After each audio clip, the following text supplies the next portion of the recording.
Hi everyone. This is a video tutorial on first order ray tracing of a doublet lens using the YU tabular method.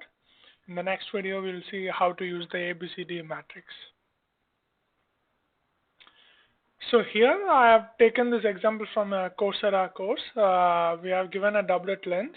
So the radius of curvature of the first surface, of the second surface, and the third surface, the plane is the flat surface, and also the refractive induction, like of both the surfaces are given. And then you have kept an object at a distance of like 300 mm, and the object has height of like 20 mm. And the question we need to find is we need to find the distance at which you get the image, right? So this is the quantity we need to find, L dash or X, right? So this we need to find. This is our problem statement. So let's see how to solve this. So let's consider first we need to in order to find L dash, first we need to populate all the values in the table. Then figuring out L dash, it's quite straightforward. So let's go through each of the variables like one by one. So the first thing is called the curvature, which is nothing but the 1 by the radius of curvature, right? Now, let's say if you look at the zeroth surface, which is nothing but the object plane, there is no curvature, right? Because there is only object, there is no like a surface, it's just like empty air. Now, if you go to the first surface, which is like the front surface of this lens, then the curvature is actually 1 by radius, so it is 1 by 50, which is like 0.02.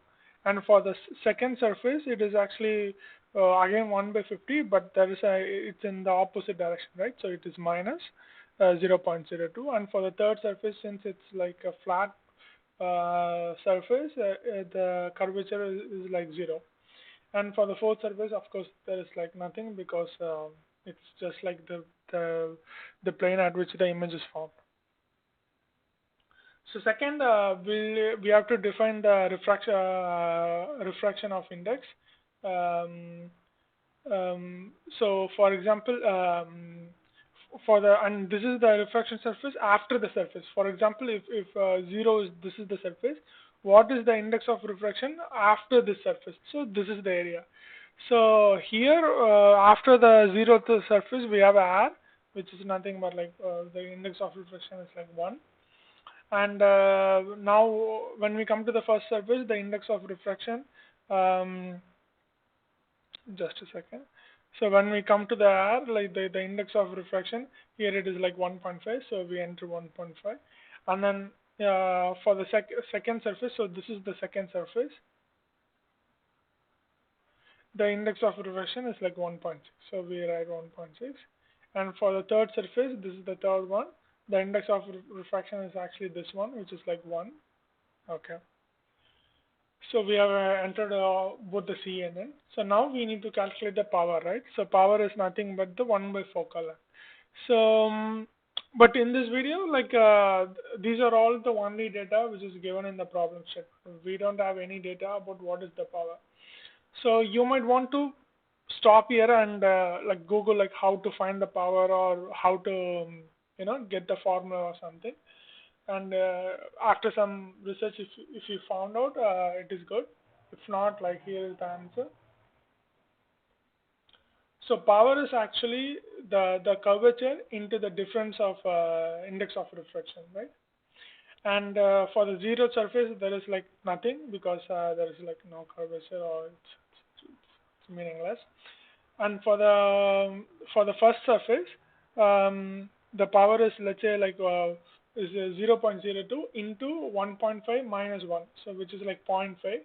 So zero point 0.5 into 0.02, it is actually 0.01, right? And then similarly we do for second and third surface. We just take the difference in index of refraction multiplied by the curvature. We get the value. And for the flatter surface, since it is like flat, the curvature is 0.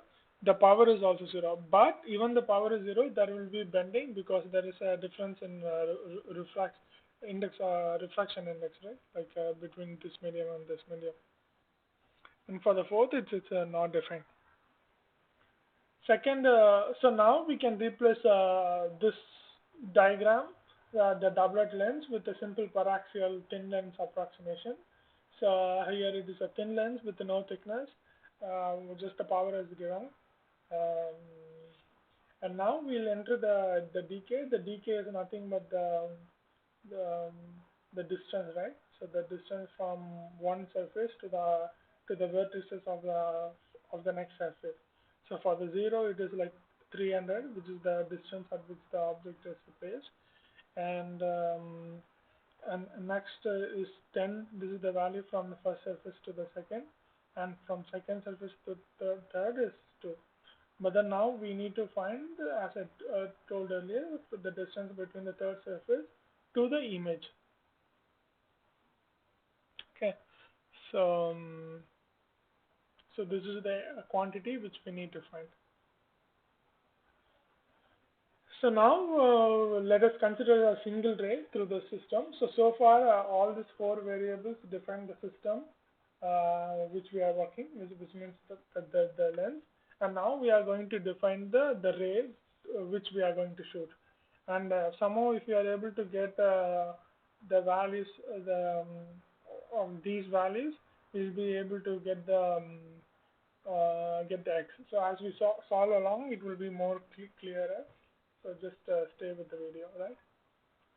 So now let us shoot a ray through from the object to the first plane, and let's choose. And so it's our decision. We can choose whatever ray we want, and we have decided the ray of the height will be like 0, and the angle in radians will be like 0.01, right?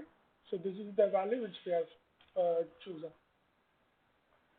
So now we need to find this value. So we need to find the height at the surface, first surface. So which is nothing but we need to find what is this height.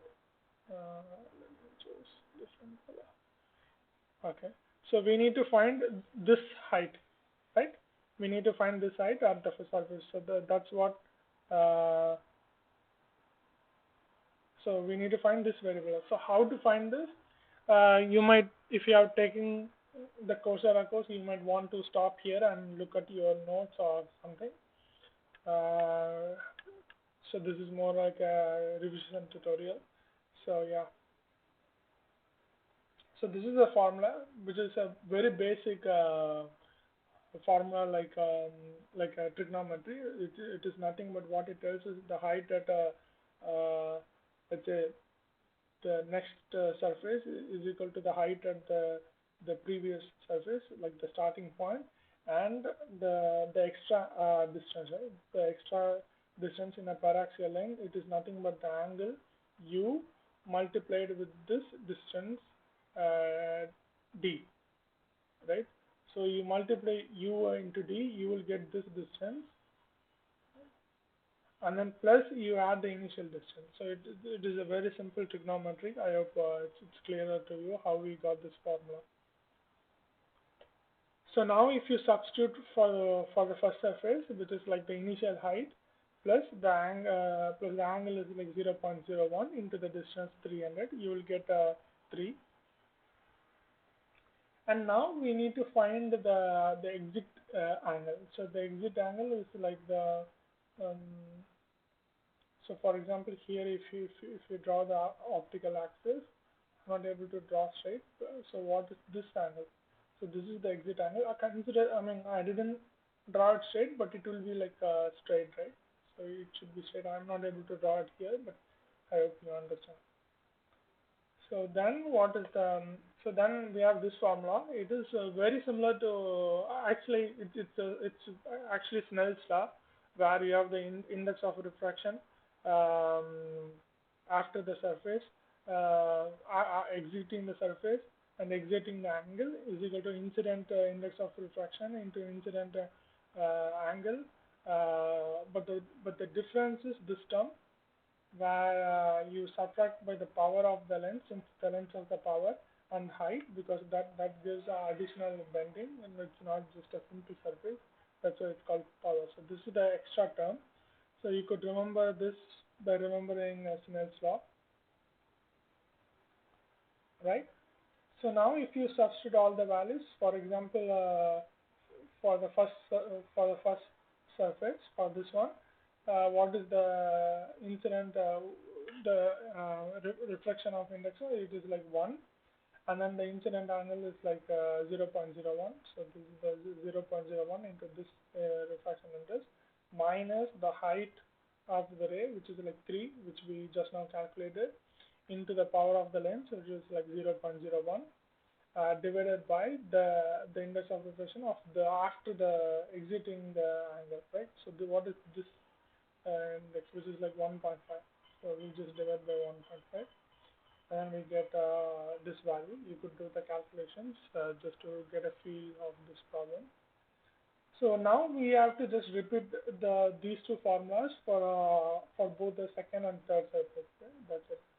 So I will just you could stop the video and you know go through these calculations, but I'm not going to explain. It's just simple substitution what I said for the first surface and second surface.